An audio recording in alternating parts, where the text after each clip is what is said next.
Bueno, mi nombre es Jorge Oscar Fortunsky, soy de Eduardo Castex de La Pampa y soy el escultor de la localidad.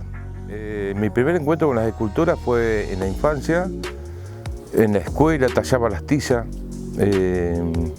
con cualquier cosa las tallaba. Después empecé a tallar lo que es madera, pero soy autodidacta, todo me nací a hacerlo, no tengo ninguna formación académica con respecto al arte.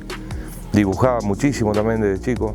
Bueno, esos son los comienzos donde me voy redescubriendo como artista, ¿no? Por supuesto que en ese tiempo no sabía ni lo que era un artista, porque era muy chico. Iba a los primeros años de la escuela, ¿viste? Los recuerdos que tengo. Y siempre dibujaba a la gente que iba a mi casa, le hacía los retratos. Me sentaba en una esquina, por ahí con un pedazo de carbón, porque no tenía lápiz, y con lo que tenía a mano. Siempre dibujando. Donde yo, mi arte, metafóricamente como que estalla, es con el Parque Los Dinosaurios, donde el intendente de ese momento, Livio Miguel Curto, que es el ideólogo de hacer el parque, necesitaba un artista y no conocían a nadie, ¿viste? No eran como ahora que uno busca en internet, ¿viste? Hay más información, ¿viste? En ese momento, bueno, yo se había hecho muchos trabajos en madera, trabajos bastante grandes, y era como el escultor del pueblo, pero nunca había hecho esculturas con las dimensiones del parque. Sí sabía trabajar los materiales, el hierro, soldadoras, herramientas, ¿viste? Que eso también me sirvió mucho. Entonces me proponen la idea si me animaba a hacer un dinosaurio. Por supuesto que le dije que sí, porque me sentía capaz de hacerlo, aunque nunca lo había hecho. Y así empezó todo, con un dinosaurio, ni bien lo terminé, le gustó mucho a Livio, quedó fascinado y me dice, bueno, ahora quiero que me hagas 200, por un decir, ¿no? En cantidad. Bueno, así empecé a construir todos los dinosaurios que hay hoy en día en el parque. Por supuesto que fui estudiando sobre el arte en el paso del tiempo y siempre estudiando mucho de las obras que voy a hacer también. Hice muchos monumentos para personas, qué sé yo, hice a Rafael Otamendi, Marcelo Sueldo, que eran jinetes, Marcelo Sueldo está en Santa Rosa, Otamendi en Quehue, en Rucanelo también hice a San Expedito, al Monumento a los Hacheros, en Conelo también hice al Dr. Sago, a un exintendente, el Yashi Re, esos están en Conelo. En Hacha hice a Cacho Junco también, era un tropillero muy reconocido. Y en La Reforma hice trabajo, en Elena, Córdoba hice la Virgen del Agro. En Casté, bueno, representé a todos los oficios de Casté, como unas 8 o 9 esculturas hice también. Y bueno, en Arata también he hecho unas 2 esculturas. Bueno, siempre restauro algún trabajo también. No, tengo una trayectoria bastante amplia hoy en día, gracias a Dios. Y por supuesto ya soy reconocido prácticamente mundialmente por el parque en sí, porque al parque ha venido gente de todo el mundo. Se hizo una película también para contar un poco la historia de mi vida y eso también recorrió el mundo. Y por supuesto también en Buenos Aires estuve, he andado bastante. Bueno, también ahí surgió de casualidad, vino Luciano Cito, un productor independiente, también trabaja con el Inca, y él es amigo de Leo Aicardi, que Leo Aicardi está en educación en Santa Rosa y vive acá, ¿no? Es de acá. Y bueno, pasaron por el parque con Leo y Luciano Cito quedó fascinado con las obras y le empieza a preguntar por las obras, cómo era la historia, por qué dinosaurios y todo eso. Y él dice, mira, yo soy amigo del artista, tiene una historia muy interesante de su vida que te podría interesar. Bueno, ahí es donde coordinamos una entrevista en Santa Rosa, ponele a los 20 días, voy, nos entrevistamos en Utelpa con Luciano Cito y bueno, quedó fascinado con mi historia. y me dice, mira, ¿vos te interesa que yo haga una película sobre tu vida? Sobre la vida del artista, sobre todo, y las complejidades que tiene eso, ¿viste? Pues no es fácil ser artista, te aviso. Es muy, muy difícil. Y bueno, así se inició todo. Arte argentino contemporáneo para buscar en la web, Esteban Álvarez.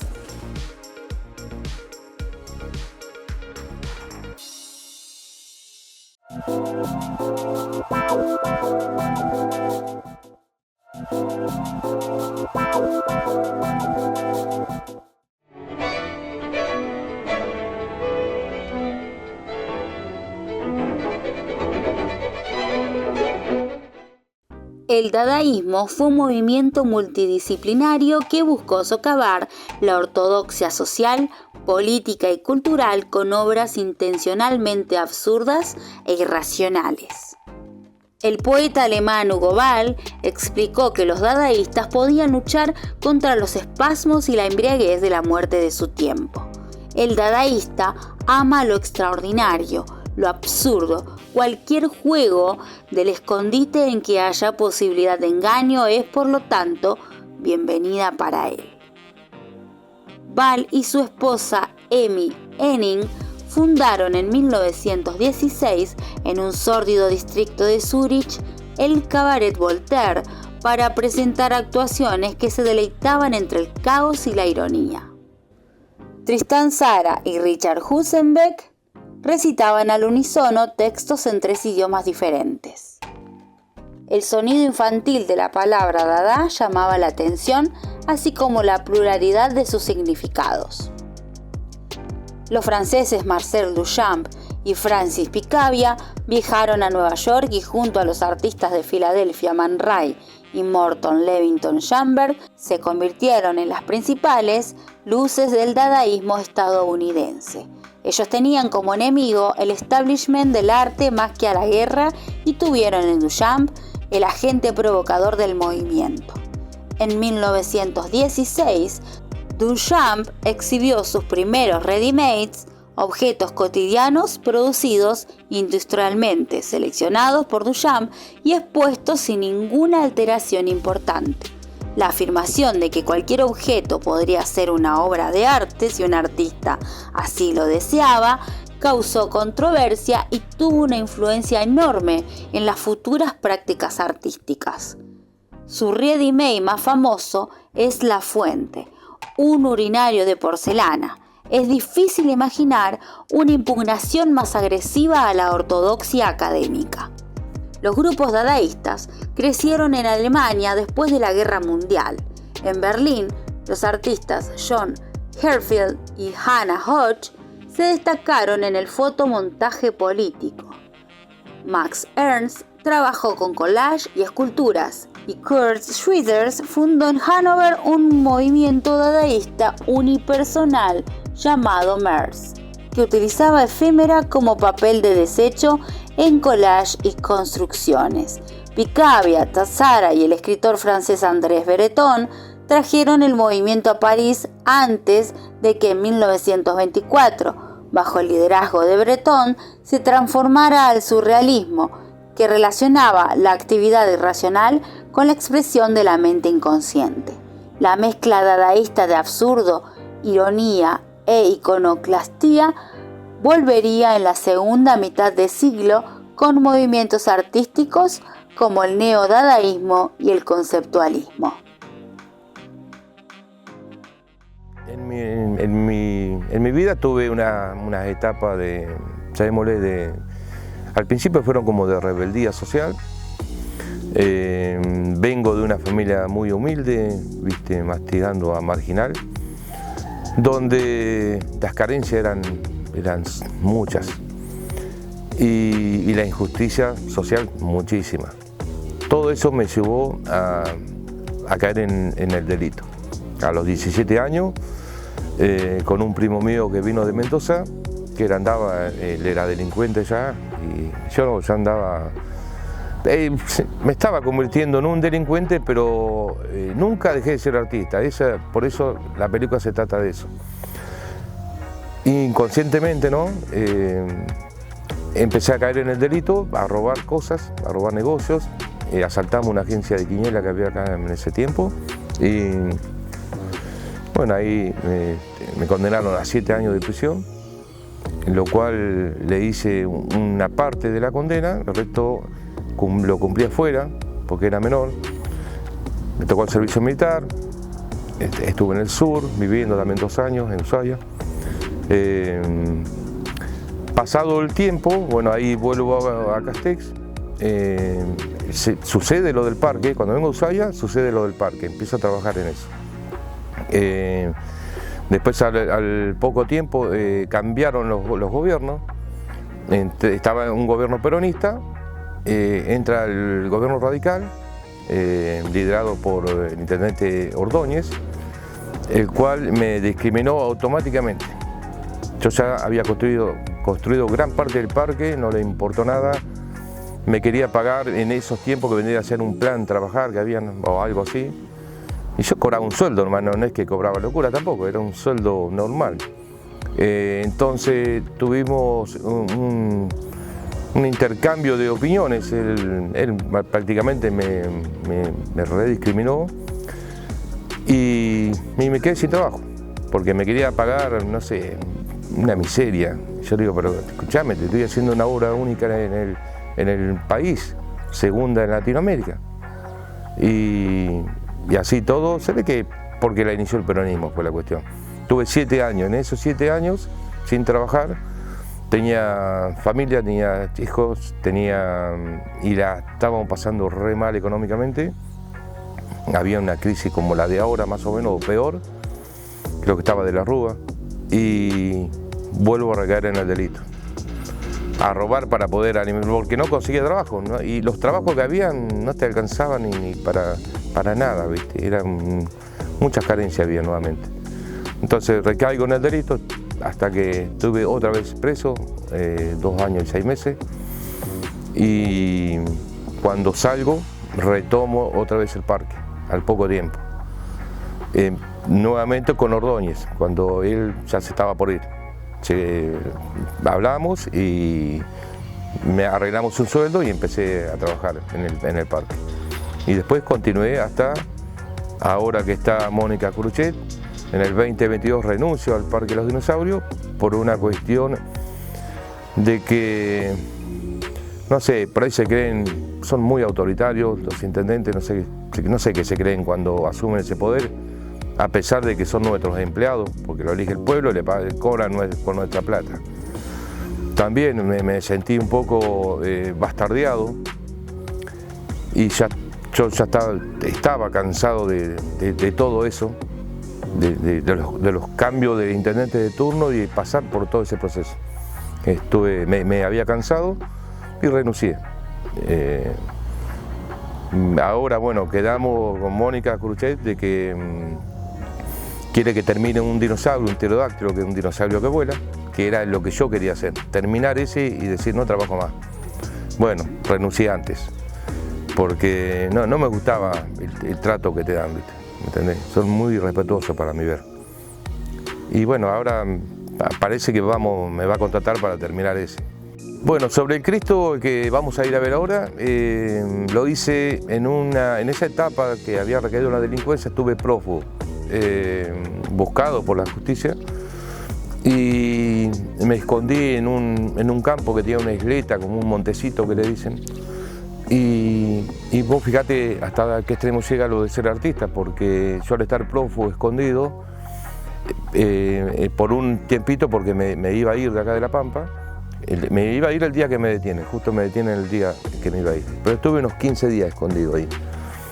Y venía por las noches al pueblo. En eso, en el día, tenía un cuchillo y me puse a tallar un caldén. Y hice un Cristo, que cuando me detienen en ese lugar, ese Cristo cobró mucha relevancia a nivel social, salió en todos los medios que de su momento, y bueno, que la gente iba a orar, a pedir por mí a ese lugar, de gente grande, chicos, de todo. Entonces la gente cruzaban por los alambrados y los alambres los aflojaban. Entonces el encargado del campo que decide cortar el Cristo y se lo entrega al cura.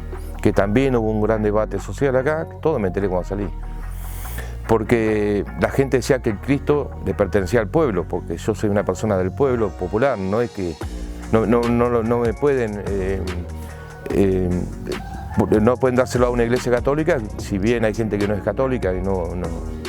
Entonces la idea que había surgido en ese tiempo era hacer una capilla popular, sin identificaciones, sin banderías religiosas, que vayan todos a verlo. Bueno, no sucedió, pero está en una capilla católica en estos momentos, en la capilla San Cayetano.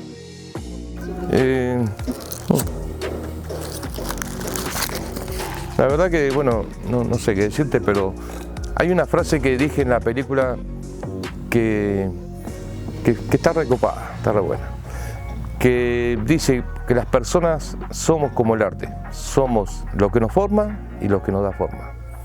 Pero sí, es una frase muy linda, me gustó y la incorporé para mi cotidianidad.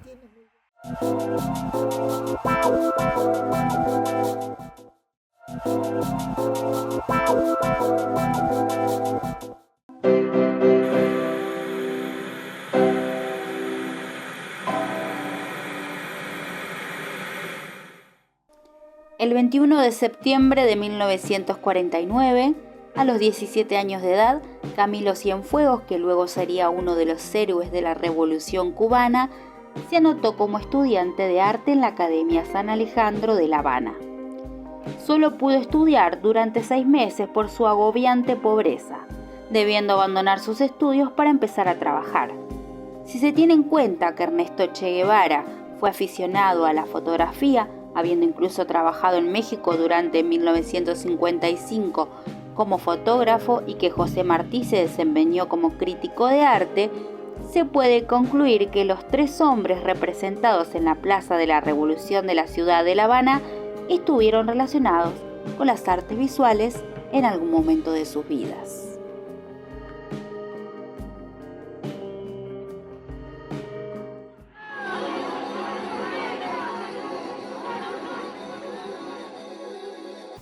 Buenas, hoy vamos a hablar de un tema bastante apasionante, que es el surrealismo y dentro del surrealismo de Max Ernst, que fue uno de los más destacados representantes, ¿no? Básicamente lo que hay antecedentes del surrealismo, que fue un movimiento de las primeras décadas del siglo XX, quizás después de la Primera Guerra. Los antecedentes a los que me refiero es el de los místicos. Cuando los místicos veían visiones, en realidad, ¿qué estaban diciendo? Ellos decían que era la visión de Dios, que era la voz de Dios, pero en definitiva estaban dando lugar a una visión interna, al ojo interno le llamaban, antes que al objeto externo que los pintores buscan representar de la realidad. Entonces, digamos que lo que hace el surrealismo es privilegiar esto que surge de las imágenes internas del pintor. Hay que pensar que ya para ese tiempo ya se conocía el psicoanálisis, entonces la idea del inconsciente estaba muy extendida y bueno, había casi un apasionamiento por descubrir ese mundo interno de cada uno. Lo que y bueno, y aparece entonces como que volviendo al objeto externo, ¿no? En realidad desaparece tanto el autor como el objeto, porque de afuera. Lo que hace esta persona, llevada por sus imágenes, es juntar distintas cosas, asociar lo que no era común. Por eso vamos a ver en las imágenes de Max Ernst cómo él asocia cosas aparentemente ilógicas, ¿no? Pero no solo se trata de eso, sino que también se trata de las técnicas para llegar a esos descubrimientos. Que hoy estoy con la máquina porque las tengo anotadas para poder contarles y no equivocarme.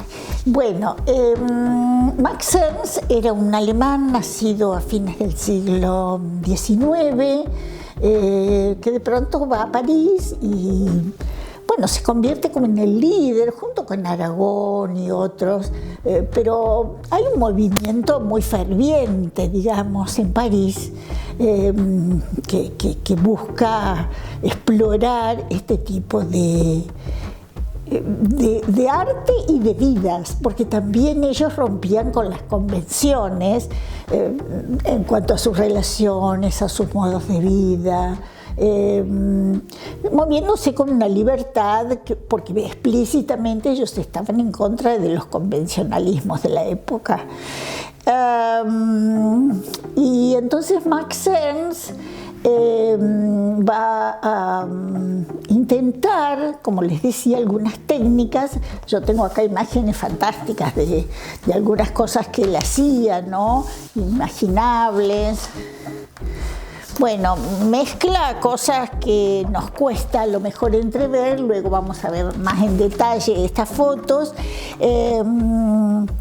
Se deja llevar entonces por cuestiones de la imaginación, básicamente imaginarias. Para las técnicas, para llegar a eso, él usó una técnica que se llamó el frottage, que era poner debajo de un papel algo y pasarle lápiz negro, entonces veían vetas de la madera, por ejemplo. Otra técnica era, creo que empezó haciéndolo en un piso muy deteriorado donde él estaba.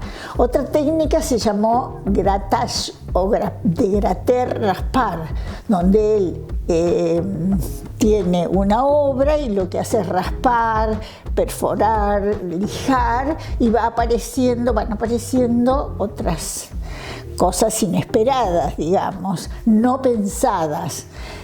Básicamente lo que ellos buscan es provocar ese automatismo que se supone ligado a un inconsciente. Y otra de las técnicas se llamó dripping, que se llama dejar el gouache que corre en una hoja y que aparezcan las imágenes, ¿no? En realidad la vida amorosa de Ernst, ¿por qué hablo de esto? Porque ahora cuando hablemos en una próxima reunión de Leonora Carrington, él una vez viaja a Londres y conoce a esta chica que tendría unos 18 o 20 años y ella finalmente se va a ir a vivir con él a París. Pero eso lo voy a contar cuando hablemos de ella. Lo cierto es que, bueno, el surrealismo fue un movimiento muy interesante y sobre todo por esto de la ruptura de las convenciones. Él después lo pagó un poco caro en el sentido de que en un momento es llevado a un campo de concentración, porque cuando viene la Segunda Guerra, él por ser alemán es detenido. Aparentemente luego lo sueltan después de un tiempo, ya se han separado porque Leonora pasa por otras circunstancias. Luego se reencuentran en Portugal y en Nueva York antes de que Leonora decida irse a México. Él de hecho una de sus últimas parejas fue Peggy Guggenheim, que fue una gran, la del Museo Guggenheim, una gran empresaria del arte, digamos. Bueno, eso por ahora. Muchas gracias.